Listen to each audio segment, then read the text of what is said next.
मच्छिंद्रनाथ गडावर चला येतो ना हे आमसभेवर पुरते देतो. ऐका ना, आमचा ऐका, आज एक घोषणा करायची मच्छिंद्रनाथ गडावर. आम्ही म्हणजे उठणं लावण्याचा आणि समाधी उघडण्याचं टायमिंग बदलतो. आज जर टायमिंग गेलं तर सगळ्या नाथ भक्तापर्यंत जाईल. आज बी करणार आहे आणि 20 तारखेला एक घोषणा करणार आहे बाईट. पण आजचा बाईट फार महत्त्वाचा आहे. हे झालं की गडाकडचं मी हेतून डायरेक्ट हां आमसभा अतिशय महत्त्वाची आणि बरेच वर्षानंतर आमसभा तुम्ही घेतलेली आहे. 7 वर्षानंतर.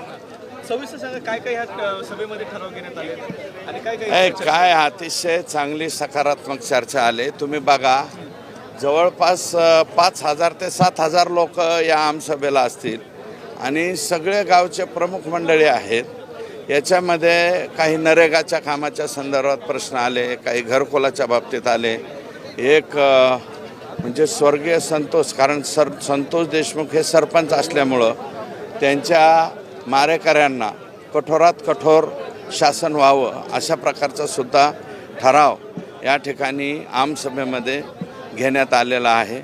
आणि दुसरं म्हणजे भूसंपादनाचे पैसे, त्याच्यानंतर डॉक्टर बाबासाहेब आंबेडकरांचा पुतळा हा रस्त्याच्या मध्यभागी व्हावा अशा प्रकारची एक अपेक्षा व्यक्त केलेली आहे.